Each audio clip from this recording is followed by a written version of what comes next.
I'm joined by Professor Jason Mattingley, who holds the Foundation Chair in Cognitive Neuroscience at the Queensland Brain Institute and the School of Psychology at the University of Queensland. Welcome, Jason. Thank you. Thanks for having me. Professor Mattingley is an Australian Research Council Australian Laureate Fellow, Chief Investigator in the Science of Learning Research Centre and Theme Leader in the Australian Research Council Centre for Excellence for Integrative Brain Function. He's the co-author of Clinical Neuropsychology, Behavioural and Brain Science, editor of the volume Cognitive Neuroscience Perspectives on Synesthesia, and author or co-author of hundreds of articles on the neural and cognitive mechanisms involved in attention, visual processing, synesthesia, neuroplasticity, and visual neglect. Now that we've established that you're fabulous and that you don't sleep, could you tell us about your research in cognitive neuroscience? Sure. I mean, I guess the first thing to say is that cognitive neuroscience is a kind of amalgam of disciplines. So on the one hand, I'm interested in human behaviour, which is the sort of classic domain of psychology. And on the other hand, I'm interested in brain function, which is the domain of neuroscience. So that's how those two things come together. And the research that I do is really trying to understand what are the brain mechanisms that give rise to all of the different behaviours that we're familiar with. Attention, memory, language, higher cognitive thinking, and so on and so forth. And I guess in my laboratory, a large part of the focus of the work that we do is on understanding attention. So attention is really a set of processes by which we filter the external world. We have a huge amount of sensory information that comes into us, and we need to focus on just what's relevant at the moment for guiding our behaviour. And we need to be able to filter out all of the irrelevant information, and we need to be able to do that flexibly from moment to moment. So the research that we do is really asking, well, if you put people into a state where they have to exercise their attention in some way, what are the brain processes that are underpinning that? And we look at that both from the perspective of healthy individuals, children and adults, but actually a part of what we do also is looking at people who have different kinds of psychiatric and neurological conditions. We look at how attention breaks down in those conditions. That can give us important clues to how the process normally works. And we also use methods like brain imaging, so functional magnetic resonance imaging, or fMRI, EEG, where we record tiny electrical signals from the brain. And indeed we use what are called neurostimulation methods, so we can apply very focused electrical or magnetic fields to interrupt or to facilitate brain function and look at how that impacts on attention in this case. So one of the things in particular we're interested in at the moment is trying to understand how might attentional processes influence brain plasticity. So, brain plasticity is something that's ongoing in most of us. The brain changes in response to its environment, and we want to know to what extent might attentional processes regulate brain plasticity in the same way that attention regulates how we perceive the world around us. And it relates to this question that philosophers worry about whether you could entirely explain consciousness in the mind from the perspective of cognitive neuroscience or any more basic scientific perspective. There are some philosophers who think that the explanatory gap is just a function of the current state of research within neuroscience, but there are others who think that it's fundamental and insuperable, and that one could no more explain the mind or consciousness in terms of brain functions than one could explain the economy in terms of quantum mechanics. Do you have a view on this topic of the explanatory gap, and how do you see your research on attention as fitting into that debate? I'm probably a bit of a fence sitter, I think, at the moment. In a way, I'm glad there is this gap because it's the bread and butter for the research that we do. I think the difficult thing as an experimentalist is trying to harness the subjective aspects of experience. As a psychologist, I'm very interested in understanding when people perceive something. I want to know the rich detail, but it's actually quite hard to quantify that. And so inevitably in experimental science, what we end up doing is having to develop much more austere kinds of processes and paradigms to help us unpack what might be the brain mechanisms for conscious awareness or for attention and so on and so forth. So I do think that neuroscience, we're really still at a very early stage, and I think that neuroscience has much more to offer in terms of understanding understanding processes like attention and like consciousness, and maybe even the apparent gap between them. And I think, the next decades will help us see just how far neuroscience can go. But I'm also, I guess, quite sympathetic to the idea that it's going to be very difficult to get a scientific explanation for subjective experience. I can taste coffee or smell a rose or see the colour red, and I know what I'm experiencing and I know how to describe it. I know you can do the same thing, but I can never really get into your head and see how you're perceiving the world. And with the tools we currently have in neuroscience, there really is no way of doing that. We can record brain activity in individuals. We can correlate that back with behaviour and back with subjective experience, but in the end it's always a kind of correlation, and as we know, correlation is not causation. So I guess my answer, as I said, I sit on the fence. I can see the nature of the gap and I think it still exists, but I think neuroscience and science generally, biology and psychology, still has a lot to offer to try and perhaps narrow the gap. Right. We have a module coming up on correlation and causation. I might get you back for that. Okay, sure. I'd be happy to. But in the meantime, just to sort of push you a little bit further on the question of attention. Philosophically, attention has, again, traditionally been associated with consciousness. And in fact, I think that for a long time, philosophers thought you couldn't decouple them. But I noticed that in recent work in cognitive neuroscience, there's been a lot of investigation that suggests that the two come apart. Could you talk a little bit about the kinds of cases where attention does come apart from consciousness and what that means for our understanding of attention? Sure. So in the laboratory, we have lots of tricks that we can use to try and pull those two things apart, attention and consciousness. One of the favourite things for experimental psychologists and cognitive neuroscientists is to present some kind of stimulus, a visual stimulus or an auditory stimulus, but to make it difficult to perceive consciously by applying something like a mask or a noise over the top. And we know under those conditions that we can render a stimulus, a flash of light or an object on a computer display, we can render that essentially invisible just by applying a mask, and essentially then measure underlying neural activity, and we can see the signatures of that stimulus, that target stimulus, still being processed, despite the fact that the person themselves will say, I have no awareness of that having been presented. We can then apply attention manipulations over the top of that. So we can say, well, while we're presenting a target image and it's masked, we want you either to pay attention to that part of the display or instead ignore that part of the display and focus your attention somewhere else. And the signatures that we see in the brain of the processing of that target, that masked target, can actually look very similar whether a person is paying attention to that part of the display or not. In other words, it seems like the brain is happy to go on processing information even when attention has been allocated elsewhere. There are a number of other examples of clinical conditions where the two things can kind of be separated as well. It has to be said they often go together, and our subjective experience, I guess, is that mostly where I pay attention is what I'm aware of. The things that I don't attend to are things that I'm often not aware of. So the kind of examples that you're thinking of, cases of blindsight? Blindsight would be a good example. So people who have lost the visual cortex at the back of the brain, but who nevertheless, when they're presented with visual information, can usually perform, despite having a subjective blindness, can usually perform above chance in doing things like pointing to where a visual stimulus is in space, or being able to discriminate the direction that a stimulus is moving, and so on and so forth. So blindsight is a great example. There are others as well. Right.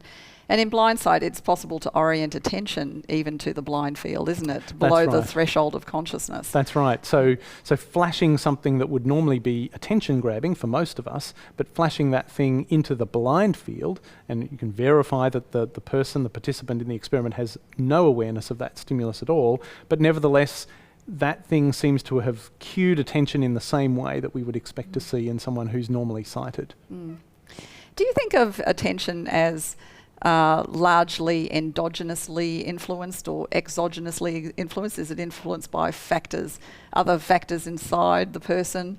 their intentions, emotions, I think all thoughts and so on, or is it more that we're like goldfish and attracted to shiny things, or is there a bit of both? Well, I think absolutely it's both. And if you think about it, this is exactly what you want from an attention system. So you want an attention system that you can control because, from one moment to the next, something that's relevant right now might become irrelevant, but you need to reorient your attention to a new source of information. So you want that kind of top-down, conscious, voluntary control. Without that, you're a kind of slave to the environment.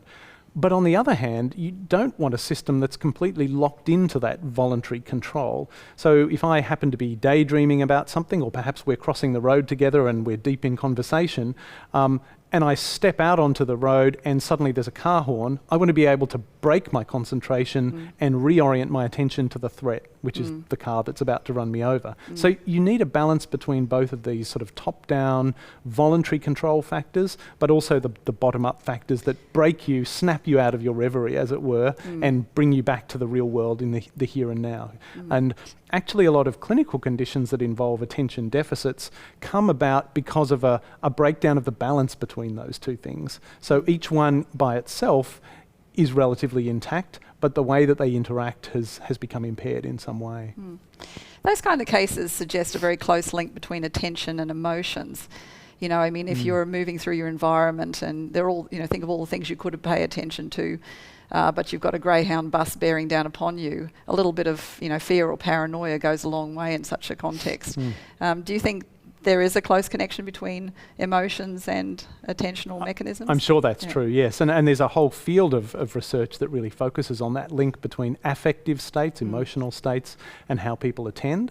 And again, looking at that from the perspective of the bottom-up influences. So there's a very large body of literature looking at whether we orient our attention automatically to things that have some kind of inherent threat value. So flashing up pictures of spiders, poisonous spiders or snakes has the effect of grabbing our attention in a way that flashing up a picture of a flower or a coiled hose doesn't. So there's something inherent in that stimulus that tends to be highly salient and grabs our attention. Likewise, from the top-down perspective, if we're in a particular affective or emotional state, we tend to be primed to pick up on those kinds of things in the environment. So, people who have a low mood or have depression will often orient more toward words and stimuli that convey kind of negative emotion, for example. So again, there's this bottom-up and top-down interplay, with emotion being a kind of regulating factor as well. Would you like to explain what the phenomenon of neglect is and why it's so fascinating? Sure. So this is a clinical condition that occurs mostly in people who have had a stroke. So that's the blockage or rupture of a blood vessel in the brain. And following the stroke and following the damage to the brain, people will process information, sensory information from the world in a very distorted way. So most of the cases that we see who have this syndrome of neglect would be people who have had damage to the right side of the brain, a part of the brain called the parietal cortex. And that part of the cortex is interesting because it receives sensory information from all the modalities, vision, touch, hearing, and so on. It integrates those pieces of information and helps us plan subsequent actions. So these stroke patients have had damage to the right parietal cortex, and they act as if the left side of their world, their sensory world, has just ceased to exist altogether. So even though the sense organs themselves are intact and the sensory parts of the brain are doing what they should do normally, for some reason people with neglect stop responding to all of that sensory information from the left side of space. So when you go into the clinic and you see these people, often you'll see them sitting in front of their dinner plate and they will have eaten all the food from the right-hand side and left everything on the left-hand side, and you'll often see nursing staff going around spinning the plates 180 degrees and people start eating again. Men will often fail to shave their face on the left-hand side. People read words from one half of the page and neglect all the words on the other. And we think that this is a condition that fundamentally involves a loss of attention. So what the brain's no longer doing is prioritising sensory information coming from the left side of space. It's acting as if that information is not relevant for behaviour, whereas day to day, most of us would have a kind of more balanced approach to how we process information in the world. And so there are sort of tricks that we can use to briefly break people out of their neglectful state by changing the way they pay attention to their sensory world. The real challenge is, how do we apply that same kind of cueing type procedure to get long-term benefits for these people? Because at the moment, neglect is a debilitating condition, and one that's very long-lasting. Yes, yeah. It's interesting philosophically, because it's almost as if the contra-lesional side, it doesn't exist for these people. Right. And that's curious. But I did notice in one of your articles you were suggesting that it was possible, even in these very extreme cases, to orient attention to the neglected side. And does that suggest that there's a kind of voluntary aspect to attention, that we could manage our attention absolutely. by a sheer act of will? I think that's exactly what it suggests. And again, what it probably indicates in neglect patients is that, all other things being equal, just sensory input by itself is not enough to grab attention in these people. For most of us, hearing that car horn or somebody addressing us from the left side, we would orient our attention and engage in that stimulus. For neglect patients, that doesn't work anymore. But they can use the voluntary aspect of their attention to try and overcome that. And so a lot of the clinical tricks that are used involve teaching the person to remind themselves that interesting things can be happening on the left-hand side, and then they need to voluntarily reorient themselves to that side to pick up things that might be going on there. It's interesting thinking about neglect and how debilitating it is. What makes you think that any information is actually coming from the neglected side of the field? I mean, if it doesn't translate into behaviour, how do you know it's there? Right, great question. One of the things that we've spent a lot of time doing research on is this idea that there might be some unconscious processing of sensory information coming from the neglected side. So even though these patients are not orienting their attention to that side, and they seemingly are not making any coherent responses to information from their neglected left side, with careful experiments, we can sort of reveal that there's in fact a lot of information processing going on for those neglected stimuli.